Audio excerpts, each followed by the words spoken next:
বাংলা থেকে ইংলিশ থেকে পড়েছি, পিঠলের লেখা ইংলিশ কোরআন।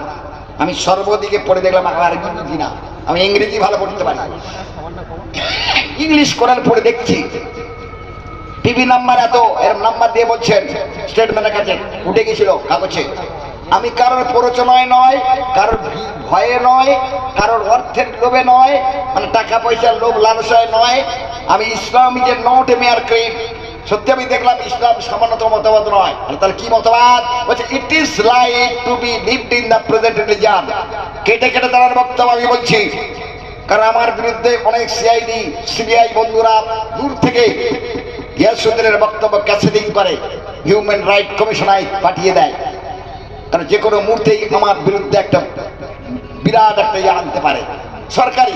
কিন্তু আমি জানি না আল্লাহ বলছে আল হাক্কু বিল বাতিলি ওয়া তাকতুমুল হাক্কা ওয়া আনতুম তা'লামুন। কোরআনের সত্য কথা যারা বলে ওয়াল্লাযী আইযাদাকা বিনাসরিহি ওয়া বিল মুমিনিন, আমি প্রভু, আমি রব, আমি সৃষ্টিকর্তা, আমি পালনকর্তা, আমি মহান পরাক্রমশালী আল্লাহ, পরাক্রমশালী মহান আল্লাহ। আমি তার ডান হাতের বক্রমস্ত্র হয়ে তার পাশে আছি, যেমন রসুলের পাশে ছিলাম। ফাইন হাসবাকাল্লাহ, হে নবী আমি তোর জন্য যথেষ্ট। আবু জেহেল, আবু লাহাব, আবু সুফিয়ান, উতবা, সাইবা, দুর্দস্ত আরবের নেতারা, কাফের নাস্তিকবাদীরা, স্বৈরচারীরা, স্বেচ্ছাচারীরা, কালোবাজারীরা, মুজুদ্দারীরা, বেঈমান, বিশ্বাসঘাতকেরা তোমাকে একটা লোক ক্ষতি করতে পারবে না, অনেকে কষ্ট দেবে, কিন্তু চিরস্থায়ী আমি আল্লাহ সুখ দেবো। তোর বন্ধু আমি পাশে আছি। একবার বলবেন না সুবহানাল্লাহ। কোরআনের দাওয়াত তুই দে। কোরআন মধ্যে ছপানা ইয়া আইয়ুহার রাসূল, কি বললো? হে আমার রাসূল, হে আমার নবী, আমার হাবিব, হে আমার তাবিব, হে জনগণ মনগণ্য বিশ্ব বরণ্যের নেতা। একবার বলবেন না সুবহানাল্লাহ। কোরআন বলছে, আমি বলছি না।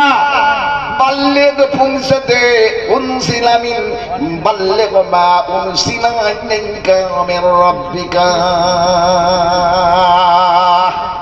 হে নবী, হে নবী, আমি তোর জন্য যে প্রতিপালক যে কথাগুলো কোরআন তোর সিনায় দিয়েছি, সেই কোরআনের কথাগুলো তুই তাফসীর কণ্ঠে আরবের বুকে সারা পৃথিবীর জমিনের উপরে তুই প্রচার কর। নবী আমার সেই কোরআনের কথা প্রচার করতে লাগলেন বন্ধু। কিন্তু কত বাধা এসে, কত বিপ্লব প্রতি বিপ্লব ঘটেছে, কত প্রতিবাদ ঘটেছে, তবু রাসূল সেই কোরআনের দাওয়াত থেকে অনড় হয়ে আছে, জিতে গেছে। জানেন কত কি হয়েছে? সেই হাদিস বলছে 68 বার যুদ্ধ তিনি করেছিলেন তার জীবদ্দশায়, 68টা যুদ্ধ সেই হাদিস।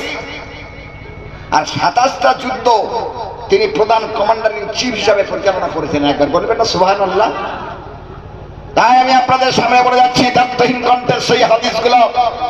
যদি I challenge you Maulana Giasuddin, this is my challenge. Now look at the hadith and Quran giving a direction. I am Maulana Ghiasuddin, but don't take for anybody, but take for anybody.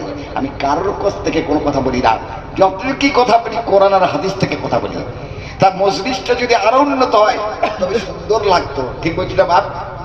তা মহতরম দোস্ত বন্ধুকে যে কথাটা বলছিলাম, ব্যথাভরা মন বেদনা বিধু রস্য ভরতের মুখে আমি গিয়াসুদ্দিনের কথা বলছি এই জলসায়। তাহলে কোরআনটা কি জিনিস সেই সম্বন্ধে আপনাদের কাছে হঠাৎ কালকে কৃষ্ণনগর বোঝেন তো, নদিয়া জেলা। হ্যাঁ, হঠাৎ কালকে একটা এসছে যে আপনি যে এতগুলো কথা বললেন, আমি সেখানে 452টা শুধু বিজ্ঞানীরা কলমা পড়ে ইসলাম কবুল করেছে। নবকাশচারী বৈজ্ঞানিক জ্যোতির্বিজ্ঞানী যাকে বলে জ্যোতির্বিজ্ঞানীরা, জ্যোতির্বিজ্ঞানীর আকাশে নবকাশে পাড়ি দিতে গিয়ে বিভিন্ন তথ্য স্যাটেলাইটের মাধ্যমে ধরা পড়ে রাসূলুল্লাহ সাল্লাল্লাহু আলাইহি ওয়াসাল্লামের নিদর্শন পেয়ে তারা আত্মহারা হয়ে গিয়ে বলেছিল, O merciful God, how beautiful and marvellous are the one that there is no God but Allah and that Muhammad is the তাসলিম। একবার বলবেন না নারে তাকবীর।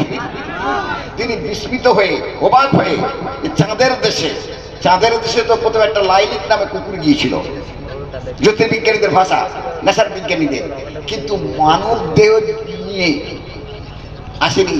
এসেছিল 1969 সালে, তারিখ ছিল, সময় ছিল, সাল ছিল 1969 সালে। 1969 সালে Neil Armstrong, Edwin Aldrin, James Collins, 4 জন নবকাশচারী বিজ্ঞানীরা এসেছিলেন চাঁদের দেশে।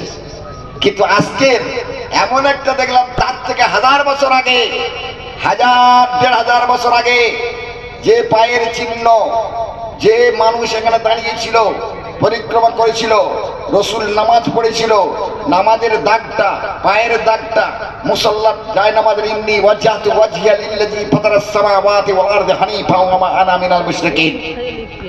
সেই জায়গার প্লট চাঁদের বুকে আছে।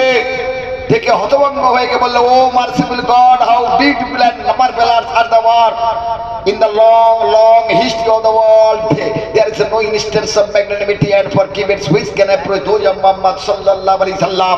জগতের সুন্দর কইতে আসে পৃথিবীর কোন জ্যোতির্বিজ্ঞানী তার বাপের বাপ পা না, তার পূর্বপুরুষের ক্ষমতা নাই চাঁদের দেশে তার নিদর্শন বা চিহ্ন দেখাতে পেরেছে। তাই নবকাশ্চারীরা তিনজন নবকাশ্চারী এক বাক্যে কলমা পড়ে ইসলাম কবুল করলে বললেন সুবহানাল্লাহ। তারা নিজের জবানে বলছেন, here is an imam, here is an imam requirement history in Islamic religion before man can be regarded true Muslim, he must make that declaration that is the right religion and science of the Quran and Holy Hadith. তাই হযরত মুহাম্মদ সাল্লাল্লাহু আলাইহি সাল্লামের যে প্রচার ছিল, আজকে সেই মুহাম্মাদের চিহ্ন দেখে সত্যি আরবের মক্কার বাতি, মদিনার জ্যোতি মরুভূমি এলাকায় মদিনায় ইসলাম প্রচারের ব্রতী হয়েছিলেন। তাই তিনি একবার ইশারা করেছিলেন, দ্বিখণ্ডিত হয়েছে তাদের দ্বিখণ্ডিত চিহ্ন। তিনি জাবালে সারা সামাইলি তিরমিজি চতুর্থ খণ্ডের হাদিস বলছি, সামাইলি তিরমিজি চতুর্থ খণ্ডে 4322 পৃষ্ঠাতে সোনার জবানে সোনার অক্ষরে লিপিবদ্ধ করেছে, জাবালে সারা যে পাহাড়ের উপরে ঠেস দিয়ে রসুল ক্লান্ত হয়ে ঘুমিয়ে পড়েছিল, রসুলের ঘাম লাগা বডি লাগার সঙ্গে সঙ্গে জাবালে সারাটা সোনার পর্বত হয়ে গেছে মদিনায়। একবার বলবেন না সুবহানাল্লাহ। জাবালে নূর, আরব সরকার সেই পাহাড়গুলো বেষ্টন করে আছে, সেটা কিয়ামত পর্যন্ত সোনার পাহাড় হয়ে আছে এবং থাকবে। রসুলের স্পর্শ লাগা, টাচ করা, বদন লাগা, দেহ লাগার কারণে। তাহলে কেমন নবী বলেন? হঠাৎ গত রাত্রের কথা বলছি, গত রাত্রে কৃষ্ণনগর দেওরখালী, কৃষ্ণনগর নদিয়া জেলার কৃষ্ণনগর সিটির পাশে, কৃষ্ণনগর সিটি থেকে মাত্র প্রায় 3-4 কিলোমিটার দূর, তাহলে একদম সিটির পাশে